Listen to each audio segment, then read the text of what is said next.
Hello, welcome back to Learn Economia. In this video, we are again discussing some questions, sample questions on UGC Net. First question is, disinvestment is what? Whether it is offloading of shares of private companies to government, or it is offloading of government shares to private companies, or it is increasing in investment closing or closing down of business concern. This investment is something which is familiar in the arena of in the arena of Indian economy. So we have heard many news and all regarding this investment, especially pertaining to India. We have heard recently we could hear certain news and all information with respect to this investment, the government going for this investment with respect to certain sectors. So all these things are very much covered in all the news channels. So let's understand what this investment is. Many of you might be familiar with the meaning of this investment. It is the right answer is option B. It is offloading of government shares to private companies. That means that the government would be selling its shares to private companies. The main motive of the government when it goes for this investment is that when certain industries and all is going with a loss kind of a situation, the government wants to recover these industries. The government wants to create a profit kind of a situation. It wants to replace these kinds of losses with profits. So in order to attain that kind of an objective, the government, what it does is that the government sells the shares to private hands, so that the private private entities would be coming, and they would be buying these shares, and they would be investing a lot in these companies or these industries. So as a result, there will be development. So the main motive is to increase profit, thereby going for development. That is the main motive of the government when it goes for disinvestment. Okay.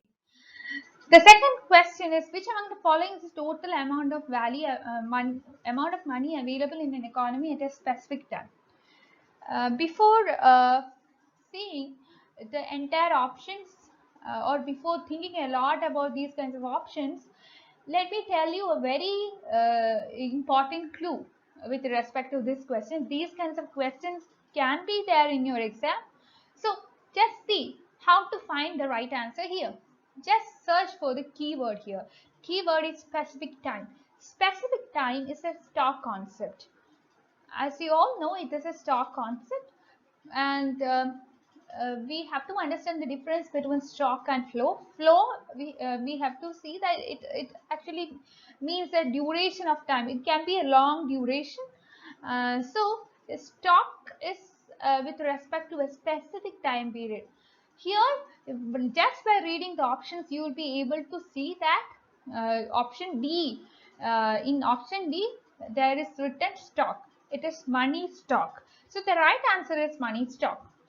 Money volume is actually a flow concept. Near money, narrow money, etc. are something we could see that the narrow money is the money which is available in circulation, and near money is also something which has to do with the concept of liquidity. So all these things are what to say. All these things are flow concepts. The only stock concept available here is money stock, option D. So that one is the correct answer here. Third question, which one of the following causes a condition in which prices increase rapidly as a currency loses its value?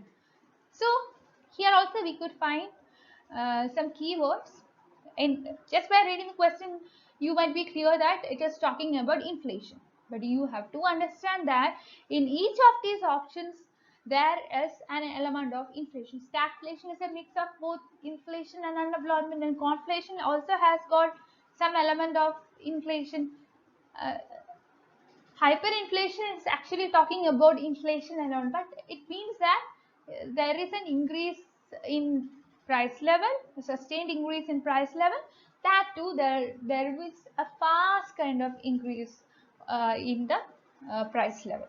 So the question actually talks about increase rapidly. So the word rapidly is gaining importance in the question.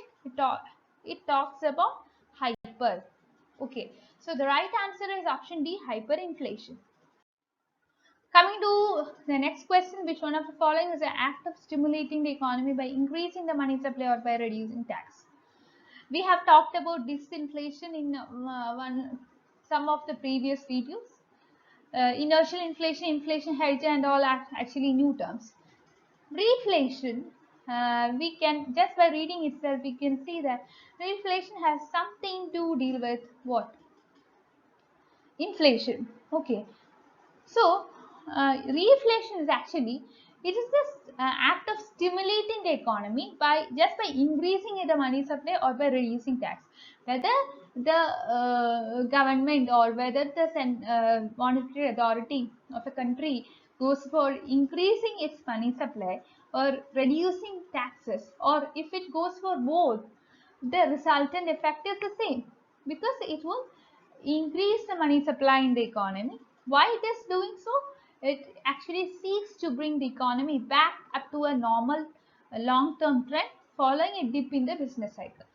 So actually, just think of a situation in which the economy is in a downward position, or the economy is going downward. There is no growth. So in order to stimulate the economy, or in order to make the economy recover, or in order to help the economy to come out of the state of problems caused by a dip in the business cycle, the government or the central bank, it goes for stimulating the economy by increasing its money supply.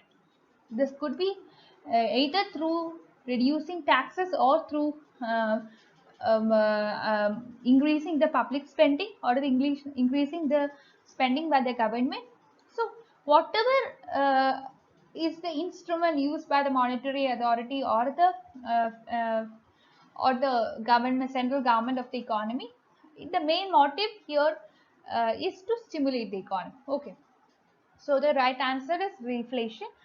And hedge inflation is actually an investment with intrinsic value such as oil, gas, gold, farmland. So this can be some other types as well. So we can discuss a lot of these kinds of questions in the coming slides. Before that, let's understand which one of the following is included in M1. We have to understand that M1 is actually, it is the most liquid component of the money supply, or it is the most liquid thing whenever we compare M1 with the other things like M2, M3, M4 and all. It is comparatively the most liquid, and it contains cash and asset that can quickly be converted into currency. Okay.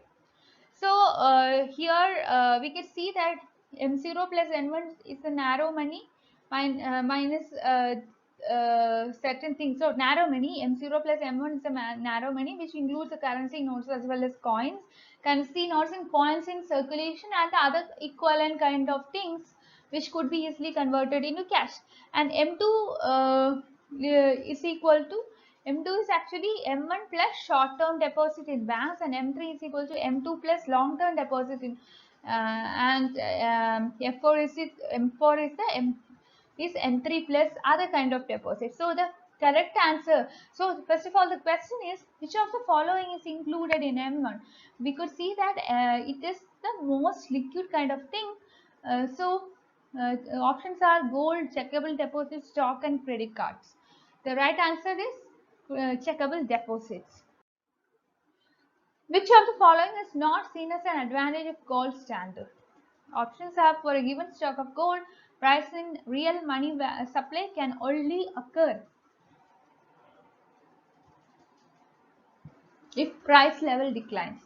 Second option, inflation is unlikely to emerge as a significant problem. Third option, no country needs to serve at the center of this fixed exchange rate system. And fourth option, the monetary mechanism has credibility. So the right answer is option A. So we have to understand here the blue fit gold standard, that is a fixed asset backed the money value. So it provides a self-regulating and stabilizing effect on economy. For a given stock of gold, a rise in real money supply can only occur if the price level declines. Next question, a rapid increase in the rate of inflation is sometimes attributed to base effect. So, what is base effect? Base effect actually it talks about inflation in a corresponding period of the previous year, and that means that if inflation rate was too low in the corresponding period of previous year, even a smaller rise in price index will arithmetically give a high rate of inflation. So here the correct answer is it is the impact of price levels of previous year on calculation of inflation rate.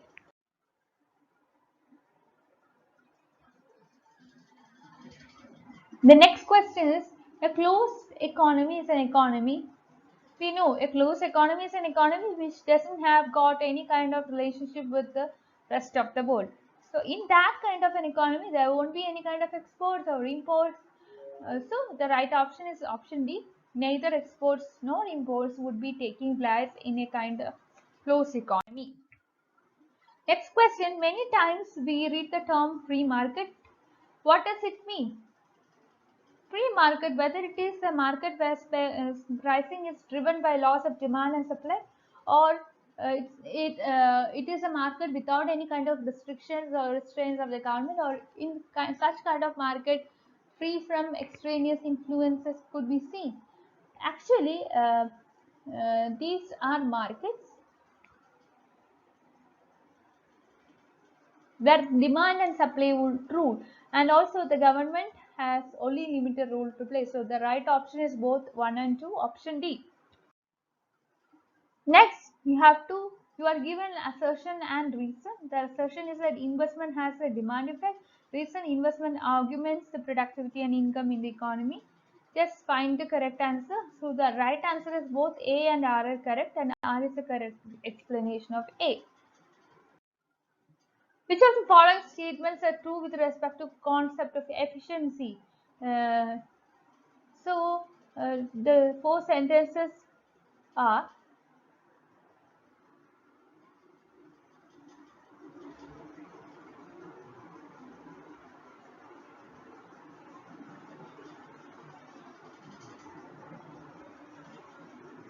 efficiency occurs when no possible reorganization of production can make anyone better off without making someone worse off.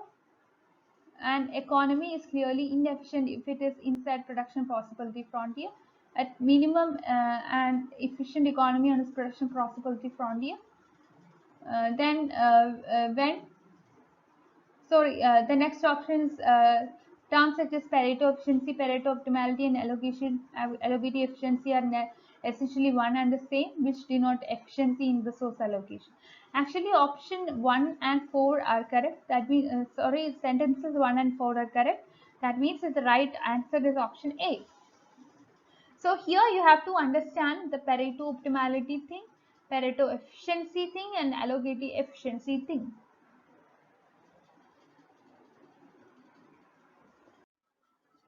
Now, the acronym SRO in capital market or capital market for various participants, it stands for what? And the correct answer is self-regulatory organization, so option A. It is a non-governmental organization that has power to create and enforce industry regulation and standard. And the priority is to protect investors through establishment of rules that promote ethics as well as equality. Now, the next question. In a perfectly competitive economy, production and consumption will be Pareto optimal. So, if it has to happen, then the economy would operate at a point of what? General equilibrium. It is general equilibrium. That means that equilibrium in all the markets. In the goods market, factor market, everywhere there will be equilibrium. So that's known as general equilibrium. So here we have to understand that general equilibrium in both production and consumption ensures achievement of Pareto efficiency, and this is in regard to the marginal rate of transformation being equal to the marginal rate of substitution. Next, the production function of a firm will change when? When there is a change in what? when there is a change in, actually the right answer is when there is a change in relevant technology. Final question, a market where there is a large number of sellers of a particular product, but each seller sells somewhat differentiated and but closed products. And so, this is a direct question, so answer is monopolistic competition. So with that we end today. Thank you for watching. Please like, share and subscribe to this channel for more videos, and I welcome you to my Telegram group and Telegram channel. You can be a part of these. I'll be providing the links of the same in the description box. You can come there, you can discuss your doubts, get the same clarified. So please be a part of that. Thank you.